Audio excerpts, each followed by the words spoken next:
Muy buenos días a todos. Good morning. Es un gusto estar con ustedes en nombre de la Cámara de Comercio de Irlanda en México. Estamos muy contentos de hacer este evento. Tenemos ponentes muy interesantes el día de hoy y hablaremos de un tema que a todos creo nos interesa, México, un entorno económico y político del 2021 al 2022. Contamos con presentadores de primerísima y creemos que este será un evento muy interesante para todos. Sin más, les quiero presentar a John Milner.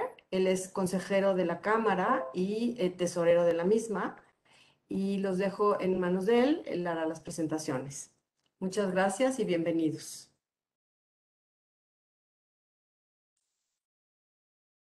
John. Buenos días. Ahora sí. ¿Sí me escuchan? Sí. Qué bueno. Perdón. Buenos días a todos. Es un gusto estar aquí con todos ustedes, aquí por parte de la Cámara de Irlanda en México. Esto ha sido como el quinto webinar este año que hemos tenido con nuestros miembros. Últimamente hemos tenido webinars, uno del tema de FinTech. El mes pasado tuvimos un webinar muy interesante sobre todo el nuevo esquema de FinTech en México. También hicimos uno sobre el tema de hacer negocios en México, doing business en México. Y este es el tercero que hemos tenido con Monex, un grupo financiero Monex. Antes de entrar a presentar a los ponentes, me gustaría platicar un poquito de nuestra cámara. Nosotros existimos por todo el tema de promover y buscar alianzas, conexiones de negocios entre nuestros dos grandes países, México e Irlanda. Entonces, tenemos una colaboración muy profunda con empresas mexicanas, con empresas irlandesas. Trabajamos también en una forma muy cercana a nuestra embajada de Irlanda en México y también la embajada de México en Dublín. Entonces, entrando al tema, tenemos el gusto de estar aquí con nosotros PROA y Grupo Financiero Monex. PROA es un socio miembro de la Cámara. La Cámara tiene alrededor de 5 años y PROA ha sido socio desde nuestros inicios. PROA forma parte del grupo de consultores, se llama Estructura, y PROA es una agencia de comunicación y relaciones públicas especializadas en estrategias de comunicación en asuntos públicos. Se formó, su socio fundador es Marco Provencio, que nos está acompañando hoy, y su firma está basado en 5 ejes: el tema de reputación, credibilidad, posicionamiento, licencia social e incidencia, en todo lo que tiene que ver con el tema de comunicación y asuntos públicos. Y bienvenido, Marco. Muchas gracias, John. Y también tenemos el gusto de estar aquí con nosotros, Grupo Financiero Monex. Nos está acompañando Mario Contreras, que es el director, es director del banco. Y también es un socio muy estratégico de la Cámara, también de nuestra firma. Yo trabajo en Baker Tilly y Grupo Financiero Monex es un grupo que tiene tanto el Banco Monex como Casa de Bolsa, y también una Monex operador de fondos. Entonces trabaja mucho. Monex ha trabajado mucho con clientes de nuestra firma, pero también con los socios de la Cámara. Entonces, tiene productos como derivados, créditos empresariales, todo el tema de divisas, digital, arrendamiento, banca electrónica, cash management y banca privada. También es importante mencionar que tienen oficinas en México, en Estados Unidos, en diferentes ciudades. También tienen oficinas en Londres, Madrid, Ámsterdam y otros países del mundo a través de Monex Europe, ¿ok? Y tenemos el gusto de estar con nosotros Marcos Arias. Marcos es economista. Él maneja todo el tema de dirección de análisis económico, cambiario y bursátil del grupo financiero Monex. Tiene una maestría en desarrollo en la Universidad de Sussex, en Inglaterra, y también es profesor de la Escuela Bancaria y Comercial. Marco Provencio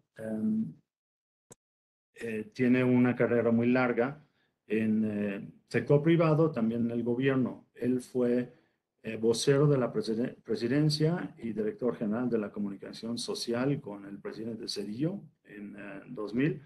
Y también fue vocero y jefe de la unidad de coordinación técnica de la Secretaría de Hacienda y Crédito Público.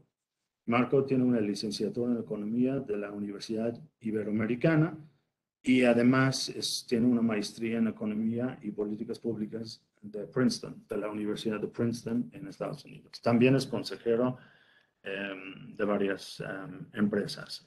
Entonces, pues creo que ya podemos empezar a entrar y pues les cedo la palabra. Nos vamos a confundir mucho entre Marco y Marcos. Entonces, pues muchas gracias y adelante. Bueno, pues muchas gracias, John, Cecilia, por la invitación a participar en este webinar. Me da un gran gusto poderlo hacer, digamos, a dúo junto con mi cuasi tocayo, Marcos. Y la verdad es que cuando uno tiene ya cierta edad, pues ya tiene uno una larga carrera en lo que sea, ¿no? Así es de que cuando hacías referencia, John, a una larga carrera de mi parte, bueno, pues simplemente creo que va relacionado con la edad. Tenemos una presentación, la verdad, muy interesante que ha preparado Marcos. Y de entrada es de Monex este término que me parece muy interesante, Pandexit, ¿no? En otras palabras, cómo salir de la pandemia, cómo salir de esa recesión económica inducida que tuvo la economía mundial el año pasado, porque a diferencia de otras recesiones que se generaban por grandes desequilibrios macroeconómicos, pues la recesión del 2020 fue una recesión inducida a nivel internacional. Y vamos a conversar. Marcos llevará la voz cantante, yo le iré haciendo un par de preguntas por ahí sobre 4 grandes temas. De ahí que Marcos, si pudiéramos ir a la siguiente lámina, te lo agradecería mucho. Estos 4 grandes temas son básicamente el escenario global, tener un poquito de contexto de la economía internacional. A partir de ahí, pues nos brincamos ya a México, qué se espera en materia pues, de inflación, tasas, tipos de cambio, cuál es la situación actual, algunas consideraciones del paquete económico que ha presentado la Secretaría de Hacienda a la Cámara de Diputados para el año 2022, y aunque sea una sola lámina al final para no quedarnos con ese tema sin abordar, pues básicamente alguna consideración general sobre la perspectiva política. Entonces, estos son los 4 grandes componentes de la plática. Y Marcos, si pudiéramos entrar al escenario global, pues tras una recesión inducida, como fue la recesión económica internacional el año pasado, pues ahora todas las expectativas son que las economías vienen creciendo más rápido de lo que hace un año nos imaginábamos, y eso viene generando también otra serie de retos, principalmente relacionados con la inflación. ¿Qué nos pudieras comentar sobre este tema? Sí, ¿qué tal, Marco? ¿Qué tal? Buenos días a todos, a todas. Primero que nada, pues muchas gracias por tenernos aquí en esta plática de temas bien interesantes. Es un gusto estar contigo, Marco, toda una leyenda viviente en este tema económico, y seguro va a ser una conversación bastante enriquecedora. Gracias también a John, a Cecilia por tenernos, por organizar este gran esfuerzo. Y pues bueno, vamos a entrar al tema de las expectativas. ¿Qué es lo que nosotros vemos para 2021? Y bueno, justamente comenzaría con lo que veíamos en 2020. Hay una frase de Carlos Monsiváis que me gusta mucho, Creo que Carlos Monsiváis sí tiene un background por ahí en el periodismo económico, financiero, pero había sido un gran economista también, ¿no? Él decía, o ya no entiendo lo que está pasando, o ya no pasa lo que estaba entendiendo. Y creo que algo de eso nos queda hoy a los economistas. Nosotros imaginábamos un mundo en pandemia permanente, por lo menos 2021, 2022, 2023, crisis duraderas, crisis de época, y finalmente lo que tenemos son mercados accionarios en máximos históricos, tenemos una inyección de liquidez muy importante, tenemos sí ciertas medidas para que sigamos cuidándonos y economías que, como comentabas, Marcos, se están recuperando mucho más rápido de lo anticipado, ¿no? No quiero minimizar el tema de la pandemia, fue y está siendo muy duro para todos nosotros, pero sin duda respecto a la expectativa que se tenía, hemos superado o hemos sobrellevado este tiempo pues de manera distinta, ¿no? De manera un poco más pacífica. Justamente al respecto, comentar que pues cómo veíamos las cosas cuando recién nos enteramos que había una amenaza extraña en China, nos fuimos a confinamiento, empezamos a registrar caídas históricas en la actividad económica y la foto con la que cerramos 2020 fue esta, les comentaba, caídas prácticamente de época, ¿no? Las caídas más grandes en muchos países desde la Segunda Guerra Mundial, caídas que no hayamos visto en décadas y pensamos que nos iba a tomar mucho tiempo recuperarnos. Afortunadamente, como vemos en el lado izquierdo, tenemos una pues, maquinaria científica asombrosa alrededor del mundo. En cuestión de meses se pudieron desarrollar vacunas, en cuestión también de meses se pudieron organizar diferentes esfuerzos de vacunación y hoy por hoy ya hay muchos países que tienen porcentajes cercanos al 60, al 70%, sí, sobre todo economías avanzadas, pero eso ha permitido lo que estamos viendo ahora en la gráfica de la derecha. Esa caída espeluznante que se veía en muchas de las economías es una historia de 2020, ¿no? Es una historia prácticamente cerrada. En Estados Unidos ya en el segundo trimestre estaban registrando niveles de producción económica que son equivalentes a los que veíamos antes de la crisis. Entonces, esta es una gran sorpresa. Esto sí rompió todas las quinielas, fue el caballo negro y pues resulta que eso tiene otro tipo de implicaciones, ¿no? Para 2022, pues ustedes se podrán imaginar, el crecimiento que tenemos inercial ya es bárbaro, ya las economías van a estar creciendo a los ritmos, a las tasas, a los niveles que teníamos antes de la pandemia. Entonces, más que una gran recesión, como bien comentaba Mark, una recesión inducida, esto se ha dictado como pues el switch off de la economía, ¿no? Una intermitencia, una pausita, más que una crisis de gran calado. Lo que sí es que, igual sí que ahorita lo platicamos, hemos tenido una serie de respuestas por parte de los bancos centrales que nos han traído pues varios temas para que no nos aburramos en los próximos años en materia económica y sigamos platicando sobre las grandes crisis o los grandes retos que vienen, ¿no? Así que eso es lo que viene, Marco. De alguna manera, muchas gracias, Marcos, y es muy buena esta frase de Monsiváis que comentabas. De alguna manera, estamos viendo ya un primer impacto de la manera tan rápida que hemos salido de la crisis a nivel mundial. Ese primer impacto ya lo estamos viendo en la inflación. Me pregunto si también hay otros impactos igual de relevantes en términos de desequilibrios económicos, porque pues, es un hecho que en varios países, básicamente las economías más importantes del mundo, han salido muy rápido de la crisis, pero también incurriendo en déficits fiscales muy importantes. Pero bueno, aquí hay una serie de riesgos muy importantes a nivel internacional que nos mencionas. Ya hemos hablado de este tema de inflación, pero a lo mejor nos puedes comentar qué son estas distintas imágenes que están colocadas en este mapamundi. Sí, para nosotros es muy importante tener en mente el riesgo. En la vida todo es riesgo. Si no es la pandemia, hay diferentes elementos a los que hay que poner atención. Por eso no está entrando la incertidumbre.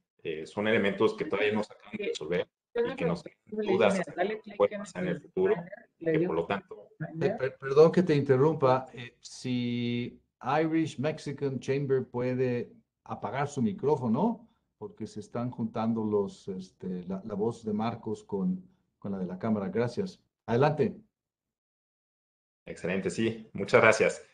Y pues bueno, básicamente el comentario aquí es que antes de la pandemia teníamos ya una elevada incertidumbre.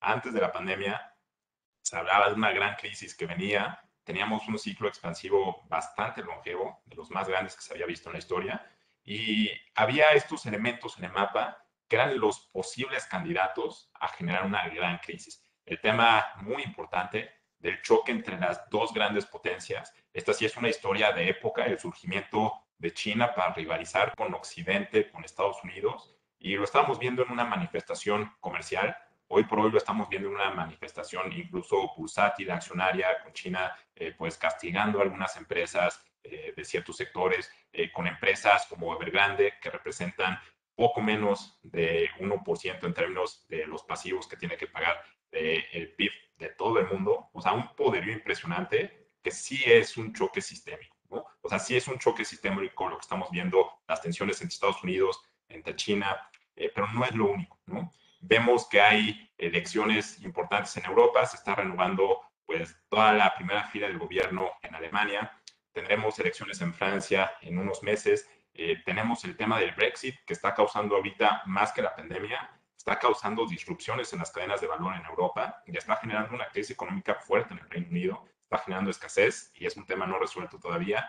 Tenemos las crisis de deuda después de esta gran pandemia con gran liquidez. Decía por ahí Freud también que no hay comidas gratis ni cafés inocentes. Y bueno, la cuestión por la cual nos hemos recuperado muy rápido, aparte de la vacunación, es por la inyección de liquidez tan grande que es como un buffet, ¿no? Entonces, imagínense, si no hay comidas gratis, un buffet de dimensiones impresionantes como las que está inyectando la Reserva Federal, pues tiene sus consecuencias, ¿no? En términos de deuda, en términos de inflación, son los grandes retos a los que nos enfrentamos y hay que recordar que no es demasiado, o bueno, no sería, pronto sería muy soberbio por parte de la actuación económica pensar en que la pandemia es el fin de la crisis y es la prosperidad continua, ¿no? Hay varios temas que siguen requiriendo atención y para los cuales pues hemos preparado también algunas cuestiones más adelante.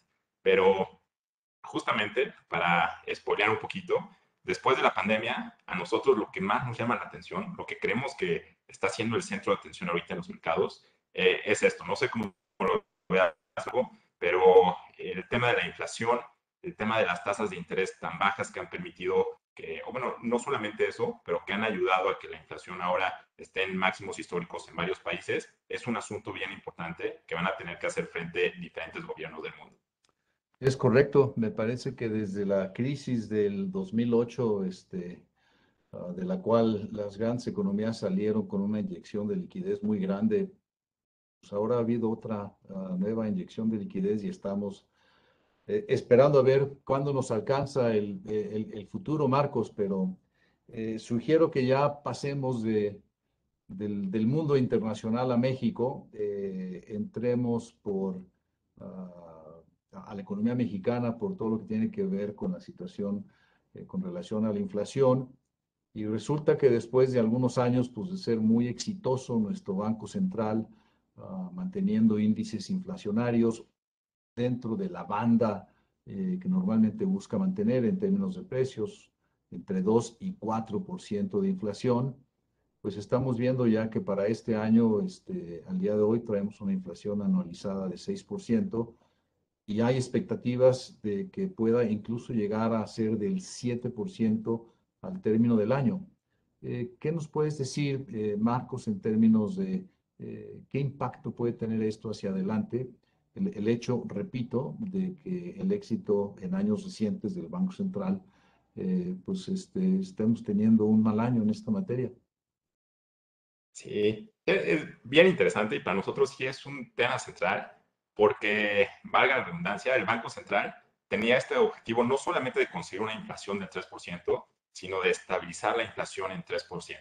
A mí hicimos en Monex un análisis hace algunos meses y desde el año 2000, si nosotros consideramos la inflación con frecuencia mensual, 60%, un poquito más del tiempo, hemos estado fuera de rango. La historia reciente sí tiene que ver con una inflación cercana al 3%. 2019, por ejemplo, tuvimos inflaciones bajas, incluso la primera parte de 2020 y bueno, ya en adelante con las disrupciones de la pandemia teníamos inflaciones bajísimas, pero históricamente, si bien no hemos sido un país después de los 2000 con problemas del tipo que tiene Venezuela, que tiene Argentina, que tiene a veces Brasil en términos de inflación, Banco de México sí ha estado luchando constantemente para tener una inflación en rango, ¿no? Entonces, por eso el desafío. Los mercados están a la expectativa ahora de, ya que hubo un buen descontrol, si eso nos va a llevar a más años de inflaciones elevadas o si esta inflación va a ser transitoria. Es el gran debate y hoy por hoy lo que vemos es que la inflación puede ser muy elevada en 2021,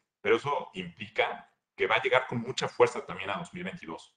El tema no es que comamos las uvas de Año Nuevo y ya automáticamente al día siguiente tengamos una inflación de regreso al 3%, sino que lo que estamos viendo es que aparecen nuevos shocks y que eso puede generar una impresión ya a nivel más terrenal de que la inflación se está comportando de manera distinta y que por lo tanto temas como los incrementos salariales o los ajustes a costos por diferentes empresas pues tienen que tener otros niveles. Entonces, la gran preocupación que para nosotros está en el centro de la mesa es que estas inflaciones elevadas empiecen a detonar un mecanismo de expectativas en donde los actores económicos como el empresariado, como los trabajadores, empiecen a pensar en términos de una inflación mayor y eso termine convirtiendo en realidad una inflación mayor de manera más permanente.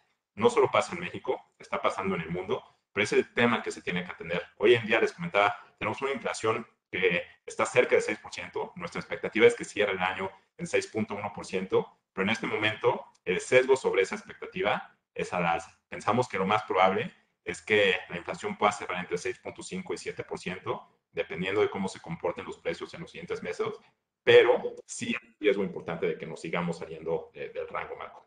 Déjame entonces llevarte en este tema a nuestra siguiente lámina, porque al inicio de la pandemia, como muestras en la siguiente lámina, en la gráfica de arriba a la derecha, pues traíamos unas tasas de interés del orden de 8.25%, y ya serás tú quien digas exactamente cuándo era ese inicio de la pandemia.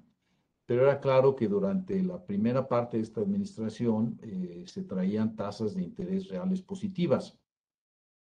Hoy en día, pues ya todo parece indicar que tenemos una tasa de interés real negativa en el país y tenemos también ya un cambio, no es un hecho jurídicamente, pero todo indica que así será, de un cambio en el gobernador del Banco Central a partir del 1 de enero del 2022, donde Alejandro Díaz de León dejaría ya la gubernatura del Banco Central para ser reemplazado por Arturo Herrera, y eso daría, en teoría, dicen algunos, 3 miembros de una junta de gobierno de 5, donde 3 miembros pudieran ser menos, vamos a decirlo, el término es halcón, menos halcones para combatir la inflación, ¿no?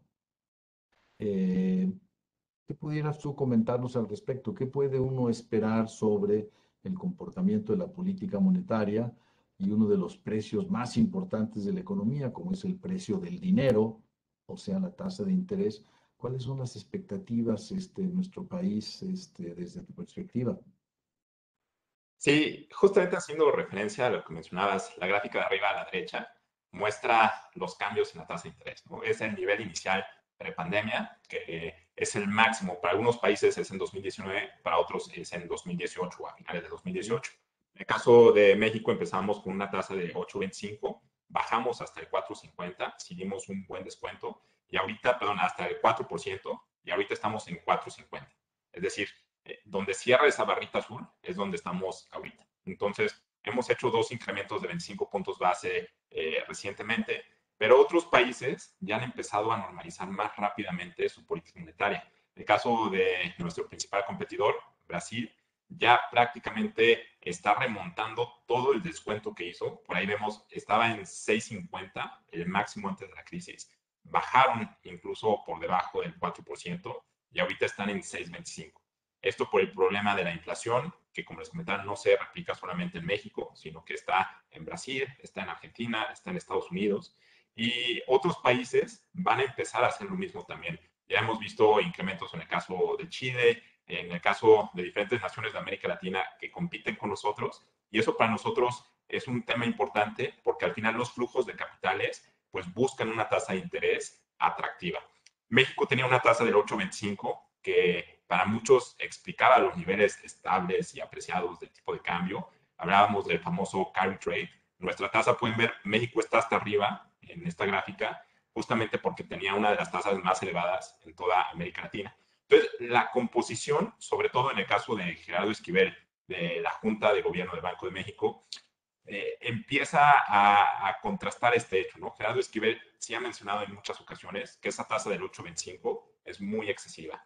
En las recientes juntas hemos visto comentarios también de Galia Borja en el sentido de que una tasa que se normalice o que empiece a incrementarse pues, con anticipación puede ser lastimosa para el crecimiento económico. Arturo Herrera, que no ha sido todavía pues, ya legalmente establecido, no se ha llevado el proceso para que él ocupe la gubernatura del banco a partir del próximo año, pero ha comentado comentarios, valga la redundancia, en el mismo sentido, ¿no? Que una tasa que se normalice antes de tiempo puede lastimar la recuperación.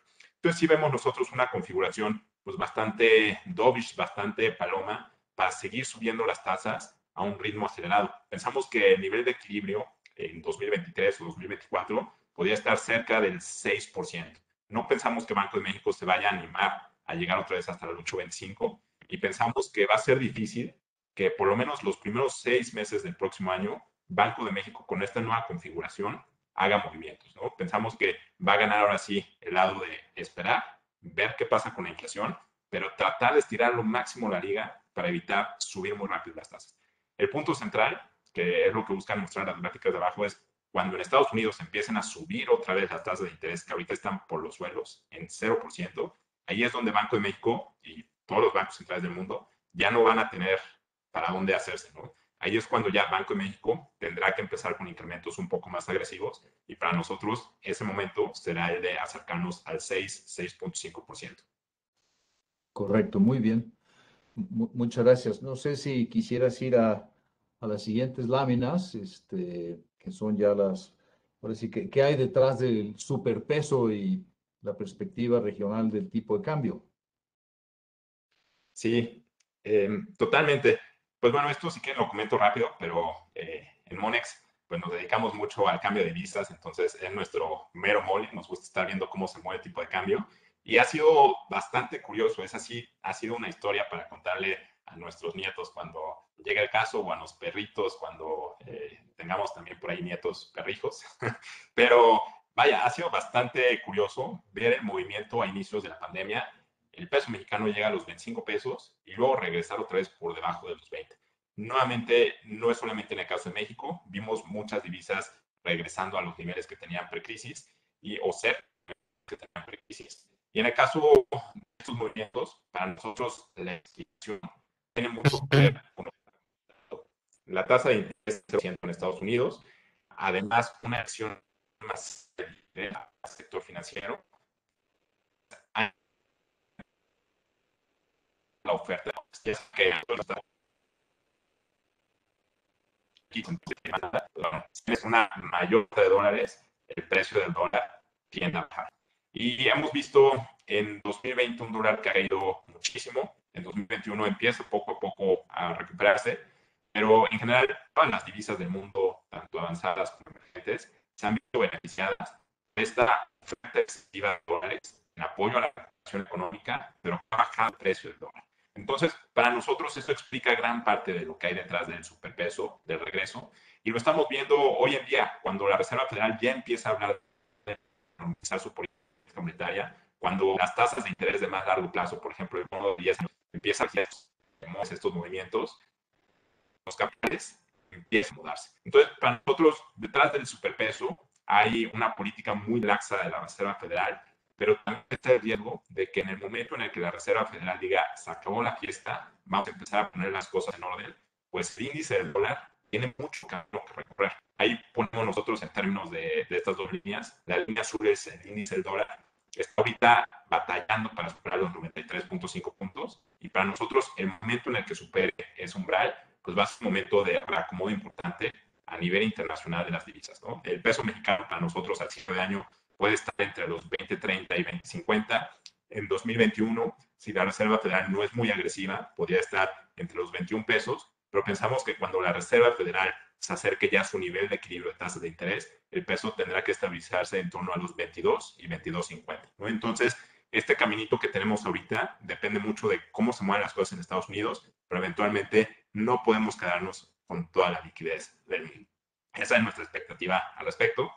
Y bueno, Marcos, algo que quieras comentar algo, pues podemos pasar a hablar también sobre qué implica este superpeso, pero ahora en términos de actividad, ¿no?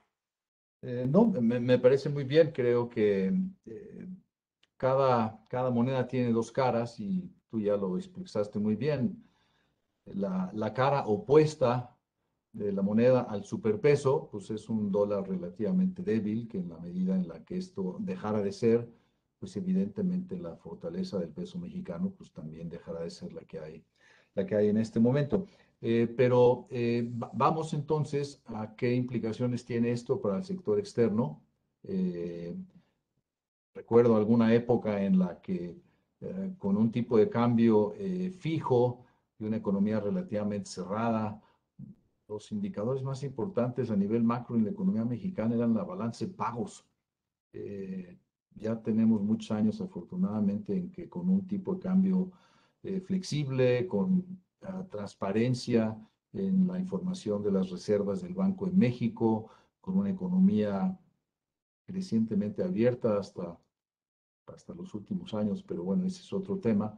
Esta información del sector externo en México ha dejado de ser tan relevante como lo era antes en términos de atención pública, pero sí nos parece que hay un par de asuntos muy importantes aquí que comentas sobre cómo está la balanza comercial, el impacto de las remesas en el consumo en México y también, ¿por qué no decirlo?, qué está pasando con la inversión extranjera. ¿Por dónde empezamos aquí, Marcos? Pues mira, son varios temas, ¿eh? La verdad es que cada uno de estos da para tener una larga charla. La idea es justamente pues que resumamos cuáles son los aspectos más importantes y vaya, ya después si quieren en las preguntas podemos profundizar sobre alguno de estos. Pero para mí son tres fotografías muy diferentes y regresando justamente a las implicaciones del superpeso, creo que el tipo de cambio, pues más que sea una variable que determine en gran medida el destino de todos nosotros con esas crisis cambiarias que tuvimos en los 80s, en los 90s, que le dejaron, por lo menos en el caso de mis papás, varias horas de psicólogo, de psicóloga, en fin. Ahora ha sido una variable de apoyo, una variable de reacción, y lo que se necesita en estos momentos es recuperar los niveles de actividad, ¿no? Entonces, el tipo de cambio ha servido justamente como una variable de ajuste para apoyar esa recuperación a través de dos vías principales, ¿no? La primera es la que vemos en las gráficas de arriba, la balanza comercial, sobre todo las exportaciones. Si ven la gráfica de la derecha, es el peso que tienen las exportaciones en el Producto Interno Bruto. Son unos promedios móviles sobre el peso que tiene, pero bueno, vemos que la línea amarilla, que son las exportaciones, va creciendo a tasas rapidísimas, ¿no? Si esto es un promedio móvil, pues entonces podemos imaginar que los datos que van sucediendo trimestre a trimestre son mucho más apilados, son mucho más verticales. Entonces, un tipo de cambio barato ha permitido un incremento muy rápido en la recuperación de las exportaciones. Ya al cierre de 2020 estábamos recuperados en términos de exportaciones. Después hubo por ahí algún tropezón con el tema de las manufacturas. Ahorita no le está pasando bien el sector automotriz, no le está pasando bien el sector manufacturero, pero no es tanto un tema de competitividad, digamos, interna, sino es un tema de falta de insumos, ¿no? Ese es un tema separado, pero el tipo de cambio ha apoyado a las exportaciones y las exportaciones han apoyado mucho a la recuperación, sobre todo al cierre de 2020.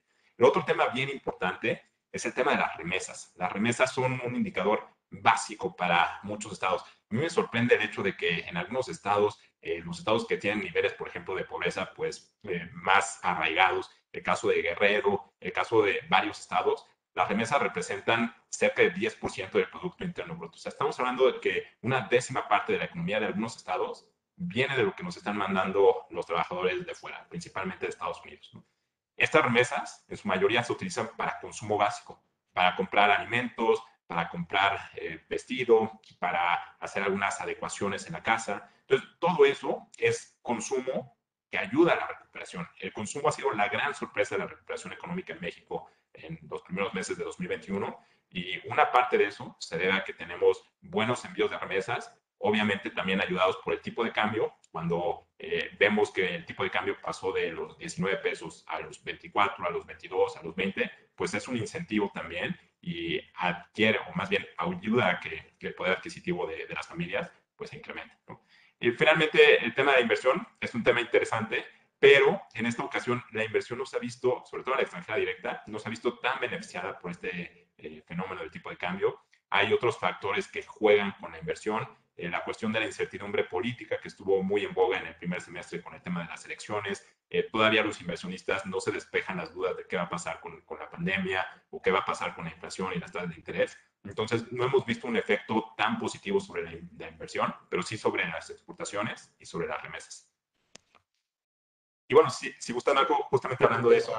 La información del Banco de México nos habla de una salida de capitales aproximadamente de 16 mil millones de dólares en el último año, pero que está claramente compensada por una balanza muy superavitaria del sector privado, sobre todo en cuenta corriente. Para ello, la parte de las remesas es algo muy importante y nos compensa esa baja en la inversión extranjera directa.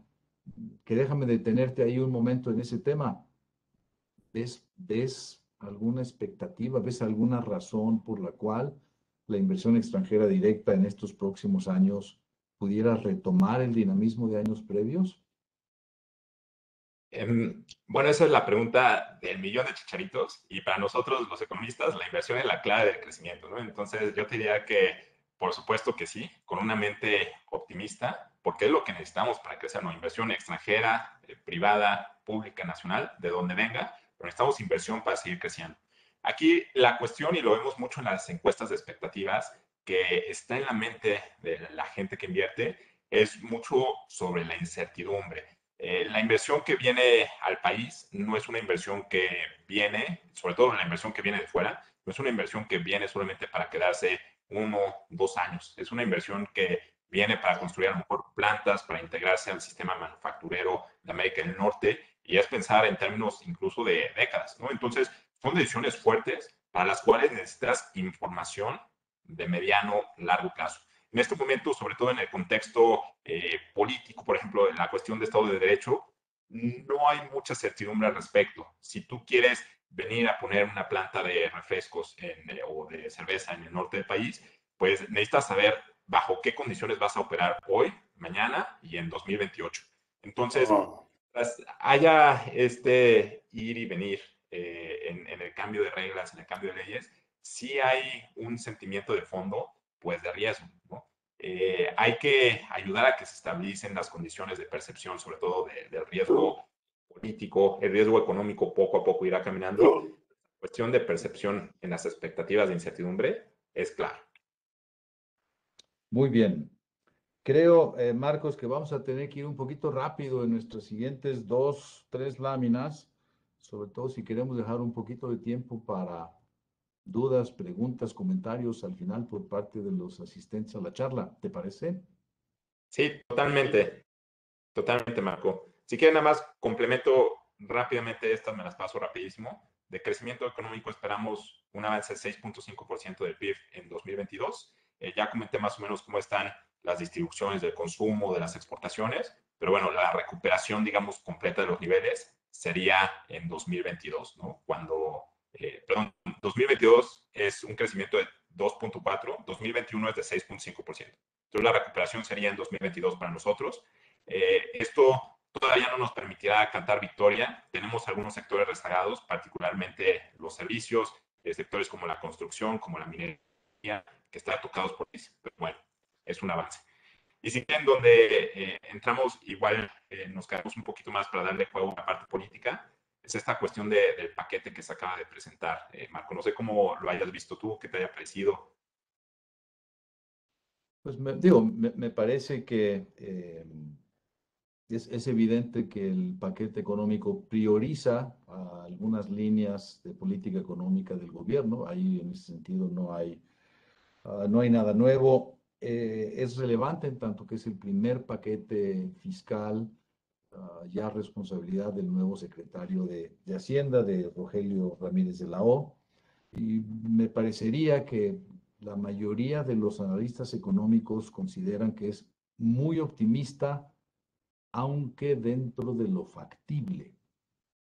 Muy optimista en el sentido de la recaudación fiscal que esperan obtener, ¿no?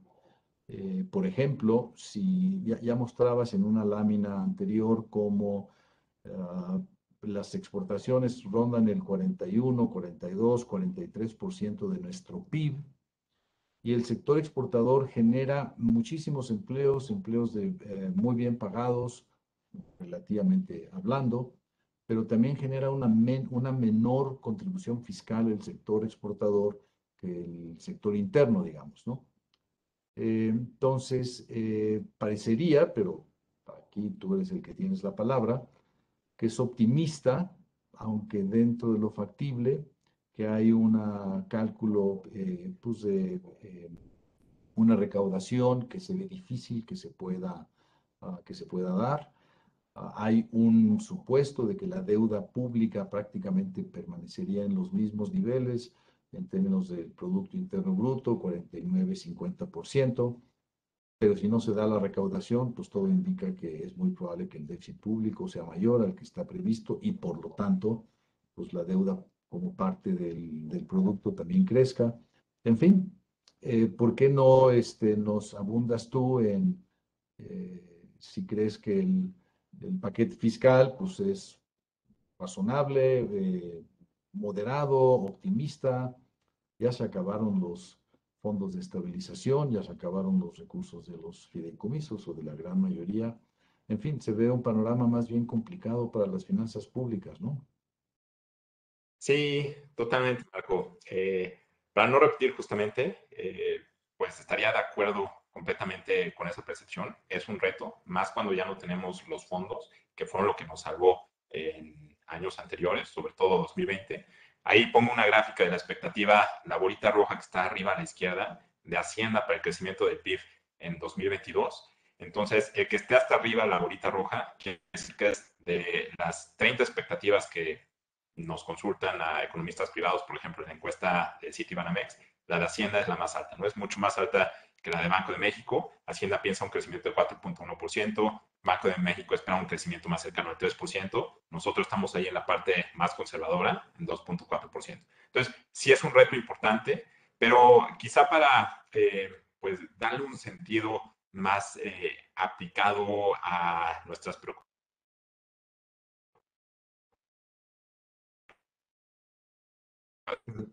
Perdón, Marcos, Es pero decir,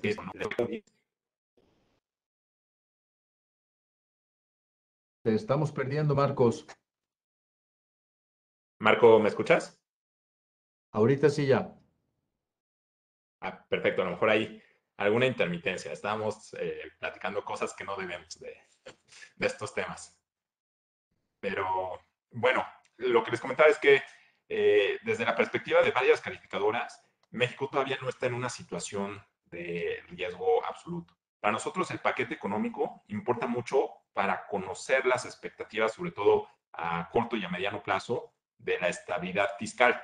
Y en ese sentido, si vemos la gráfica de abajo, México en términos de deuda, aquí es deuda pública como proporción del PIB, comparado con sus pares comparables de América Latina, no está en una situación muy grave, ¿no? Estamos incluso en la parte, pues, benigna, más baja de la gráfica y sobre todo la virtud o el acierto que hubo, pues, del manejo en la crisis fue, vamos a ver más adelante cómo se detonan las consecuencias, pero como México no tiene el salto en la razón deuda-PIB, que sí tienen otros países como el caso de Ecuador, el caso de Brasil, que ya son más focos rojos para las calificadoras. Lo que nos decía el director de la calificación de Moody's es que ellos no ven ahorita un riesgo inmediato, es decir, para 2022 o para 2023, en la calificación crediticia del país.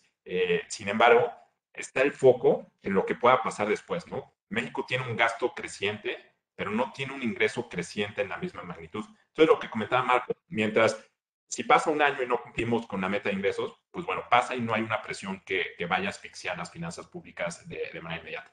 Pero si esto se va acumulando año con año, llegamos a 2028, 2029, con un faltante de ingresos importante, con un crecimiento en el gasto de pensiones fuerte, pues ahí sí va a haber más indicadores de alerta, ¿no? De momento el paquete económico se nos hace ambicioso, sí, pretencioso. Habrá que ver cómo se mueven las variables reales, pero no es el riesgo principal, digamos, para 2023 o para 2024. Nada más agregaría, si quieren, para hablar un poco de los ingresos, que Por básicamente sí favor. es un crecimiento que se espera ambicioso y que, bueno, no hay de momento una reforma fiscal de gran calado que nos permita pensar en que vamos a descubrir el hilo negro en términos de recaudación, sino que vamos a estar haciendo más de lo mismo, ¿no? Metiendo más presión para que la recaudación sea más eficiente y esperando que eso sea suficiente para poder enfrentar los gastos. Correcto. Tenemos 4 minutos, Marcos, para dos láminas muy interesantes, am, para una lámina muy interesante. A ver, tenemos, digamos, en el ambiente político, pues ya a partir de que inicia la segunda mitad de un gobierno, normalmente el ambiente político empieza a caldearse un poco y lo que es tal vez inaudito de esta ocasión es que es el propio presidente de la República el que ha destapado, por así decirlo, la carrera sucesoria, cuando ya hace varias semanas habló de sus posibles sucesores dentro de su partido. Tenemos también en fechas próximas la revocación de mandato, donde ya el Poder Legislativo acordó la pregunta que se va a hacer en el referéndum que habría en marzo. Y digo que habría porque todavía se tienen que cumplir dos pasos previamente. Tiene que haber cuando menos el 3% de la lista de electores en cuando menos 17 estados que soliciten la revocación de mandato, de forma tal que no es automático al día de hoy que vaya a haberlo, pero todo indica que el partido en el gobierno pues hará lo necesario para promover la recolección de estas firmas. El INE tendrá que certificar la validez de las firmas y si todo ello se cumple, en marzo del próximo año habría una jornada electoral para decidir si al presidente se le revoca su mandato y termina, por lo tanto, su periodo o si se le refrenda. No dejo de comentar que todo indica que esto se haría a fines de marzo del próximo año, cuando que el presidente insiste que el 21 de marzo del próximo año, o sea, unos días antes, va a inaugurar Santa Lucía. No queda claro exactamente qué es lo que va a inaugurar. Si lo que va a inaugurar es una pista, si lo que va a inaugurar es 5 vuelos con pasajeros, eso no queda claro por la situación relativa a la construcción del aeropuerto. Pero entonces tenemos en materia política pues ya un inicio de competencia muy clara al interior del partido en el gobierno. Tenemos un par de, vamos a llamarle, jornadas públicas muy importantes en esta materia, como son, repito, tanto el referéndum como la inauguración del aeropuerto. Y también tenemos un caso muy importante y es, si uno piensa en los últimos 4 presidentes de México, Vicente Fox, Felipe Calderón, Enrique Peña Nieto y el actual, todos empezaron a hacer campaña en pos de la presidencia 3 años antes. 3 años antes ya estaban abiertamente en campaña diciendo, quiero ser el próximo presidente de la República. Eso es algo que no hay hoy en día en ningún partido de la oposición.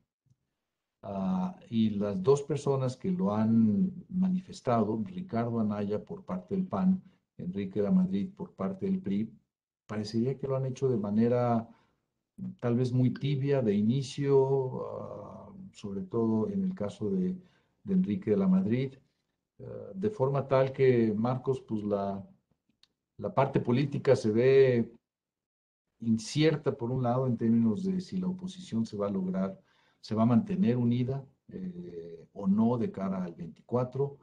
Y también el propio partido en el gobierno va a tener sus retos que enfrentar. ¿Tú qué opinas? Sí, totalmente. Yo les traje aquí un par de gráficas, justamente abonando al espíritu que comentabas, Marco, sobre lo que pasa, que luego no acabamos de entender. Para mí, más que una historia de México, lo que tenemos es una pintura de México, ¿no? Una pintura. Y yo creo que si esta pintura de México tuviera un autor, el autor sería Dalí, ¿no? O alguno de estos surrealistas que a veces no entendemos exactamente a qué va la pintura, pero creo que lo que nos muestran estas gráficas es que la pintura está gustando mucho, por lo menos al momento. A lo mejor no la entendemos, a lo mejor vemos el reloj puesto en algún otro lado, pero está gustando mucho. Y son dos gráficas que muestran la revocación del mandato, las probabilidades, la intención de la gente, independientemente de si se hace o no se hace. La de abajo muestra la preferencia efectiva a nivel de votantes de partido. Ya las caritas que ponemos arriba son respecto a cada partido, quién es el candidato que aparece como puntero en las preferencias individuales. Pero las barritas son la preferencia por partido y vemos que Morena pues sigue siendo una arrolladora, ¿no? Sigue siendo dominante en muchos aspectos y vemos que la oposición está muy fragmentada también. Aparecen ahí algunos rostros, como bien comenta Marco, las campañas se construyen en el mediano o largo plazo. Andrés Manuel ya con este juego de las corcholatas, el destape, no destape, el apoyo y la construcción de la campaña de Claudio Sheinbaum está ya muy sobre la mesa. Entonces, para nosotros, la pregunta del momento es, pues, ¿cuáles son los temas o cuáles son las preocupaciones o cuál es el asunto central de cara a una extensión de la transformación? Pensemos en la elección de 2024, que eso implica gobernar de 2024 a 2030, si no se nos acaba el mundo o alguna tragedia pues importante por ahí, pero sería pues ya un periodo bastante longevo, ¿no? Entonces, en términos de mercado, hay asuntos bien importantes. Primero, para no dejarlo de lado, no tanto en términos económicos, pero sí creemos que al electorado le van a interesar tres asuntos, ¿no? La cuestión de género, por eso vemos aquí a dos candidatas en los primeros dos lugares. Pensamos que va a ser impostergable un debate de fondo sobre las cuestiones de género, la cuestión de seguridad pública y la cuestión del crecimiento económico después de la crisis. Ya en términos de economía y de mercados, importa mucho qué va a pasar con la relación con Estados Unidos, si nos vamos a seguir pues distanciando en términos políticos, que eventualmente pueda llevar a un distanciamiento más comercial, más de integración de otra forma. La reforma fiscal que se pueda proponer, que tiene que ser ya también impostergable y de gran calado. La cuestión también de la política de gasto, la lucha contra organismos autónomos como el INE, como el mismo Banco de México, en fin. Y un quinto que ahí dejo sobre la mesa, ¿qué va a pasar en términos políticos en la configuración del sistema cuando Andrés Manuel, que es esta figura que une, es el pegamento de cohesión social al interior de Morena, ya no esté presente? Vamos a tener un partido que va a continuar funcionando de manera íntegra o de manera sólida como un solo ente, o vamos a tener una especie de los Juegos del Hambre, Juegos de Trono, Juegos del Calamar, en fin, lo que sea, al interior de la vida política de México. Eso va a generar mucha incertidumbre en 2024. Para mí va a ser el tema central, la figura política que permanece una vez que Andrés Manuel sale de escena. Y si gustan, nada más ya para concluir, dejo esta lámina aquí con nuestros estimados, pero con la reflexión, yo hace unas semanas estaba preparando una clase y andaba buscando memes, y justamente uno de los memes que vi que me gustó mucho fue uno que decía, yo solamente preparé mi vida para 2012 porque se supone que ahí se acababa el mundo. Ya lo que sigue es improvisación, ¿no? Y bueno, la pandemia fue una amenaza similar. La pandemia en algún momento pensamos que nos va a acabar el mundo, ¿no? Entonces, no nos vaya a pasar como el meme, hay que pensar en términos de pandexi. La vida sigue después de la pandemia y hay que estar preparados. Entonces, gracias Marco, gracias Jun, gracias Cecilia, gracias a todos. Y bueno, si Sí, Marco, no sé si quieras agregar algo y si no, con todo gusto, pues platicar con la gente que nos está escuchando. No, muchas gracias, Marcos. Creo que es prácticamente hora de cerrar, pero estamos en manos de Cecilia y de John. sí, yo quisiera preguntarles, digo, primero felicidades, Marcos, una presentación súper interesante de primer nivel. Lo que me gustaría preguntarles, en los zapatos de un empresario, pues, lo podemos llamar empresario mexicano, también podemos hablarle de un empresario extranjero que estuviera pensando en venir a México, y después de haber visto su presentación y sus números y nos compartieron todos los riesgos, ¿qué es lo que piensan? A lo mejor uno o dos cosas cada uno de lo más riesgoso. Digo, ya vimos su mapa de riesgos, pero ¿qué es lo que más creen que para yo empresario que me puede poner en riesgo mi plan de negocios, ¿no? 20, digamos, finales de este año, 22. Yo creo que la pregunta central sería, si ese empresario quiere participar en un mercado o en un sector muy regulado, sujeto a concesiones públicas, en un sector de la actividad económica, digamos, donde haya mucha participación de organismos no gubernamentales, ya sea porque inquieten los temas ambientales o de género o sociales. Habría que tener un plan de negocios muy sólido.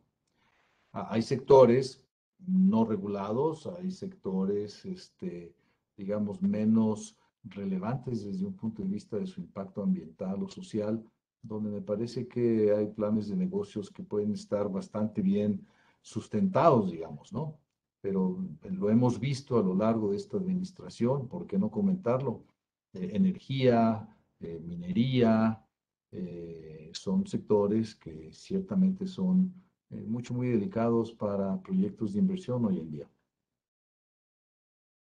Sí, completamente. Me gusta mucho esa perspectiva sectorial. Yo creo que abonaría también en el sentido regional. Me parece que sí va a haber un esfuerzo por apuntalar el desarrollo de ciertas regiones. Evidentemente, pues los estados de origen de Morena, el caso de Tabasco, ya lo estamos viendo en la península. Me parece que ahí podría haber oportunidades interesantes. Y como segundo elemento, ahí sí, en cuestión de riesgo, pondría el énfasis en la cuestión de las tasas, la deuda, pero más a largo plazo, ¿no? Como les comentaba, sobre todo 2027, 2028, es donde podríamos estar viendo movimientos más fuertes en la versión a riesgo en ese sentido. Y entonces preguntarnos cómo está nuestra estructura de capital o nuestros planes de financiamiento para saber qué exposición tendríamos a algún choque en términos de cambio de calificación y por lo tanto en alzas más fuertes de las tasas de interés. Serían esas dos cuestiones. Pues muchísimas gracias otra vez a los dos, Marco y Marcos. Pues le cedo la palabra a Cecilia ya para darle clausura a nuestro evento. Gracias, John. Pues no me queda más que agradecer a Marco Provencio y a Marcos Arias por su por llevarnos de la mano en cada uno de estos rubros y hacerlo mucho más sencillo para entender pues toda esta problemática y toda esta información que nos han expuesto. Y les agradezco a todos los asistentes haber estado hoy con nosotros. Les quiero decir que nos pueden seguir en nuestras redes. Si alguno tiene alguna pregunta para alguno de los ponentes, aquí les dejo sus correos. Y bueno, avisarles que tendremos nuevos eventos. Tenemos eventos sectoriales que vienen. En noviembre tendremos uno de tecnología muy interesante sobre lo que es la experiencia del consumidor. Después tendremos uno de educación. Y bueno, constantemente estaremos poniéndolos en nuestras redes. No dejen de seguirnos. Y nuevamente les damos las gracias por estar aquí hoy con nosotros. Y bueno, pues que tengan un muy buen día. Oye, Mario, no sé si Mario Contreras, director de Monex, quisieras agregar algunas palabras. Tu micrófono, Mario. Agradezco la participación de todos, creo que fue una excelente ponencia de parte de Marcos y de Marco, realmente estuvo impresionante, con datos muy específicos acerca del entorno económico. Creo que el empresariado se puede dar cuenta realmente de qué situación estamos y qué es lo que podemos predecir que viene, y eso da cierta certidumbre al empresariado para tratar de, como tú bien dijiste, John, tratar de establecerse hacia México, ¿no? Entonces creo que les agradecemos, realmente estuvo magnífica. Y bueno, esperemos que se repitan este tipo de eventos para que ayuden a los empresarios a tomar decisiones contundentes y sobre bases sólidas. Gracias a todos. Muchas Gracias. gracias, Mario. Buen día. Y gracias a todos. Gracias a todos. Gracias a todos. Gracias. Excelente día. Hasta luego.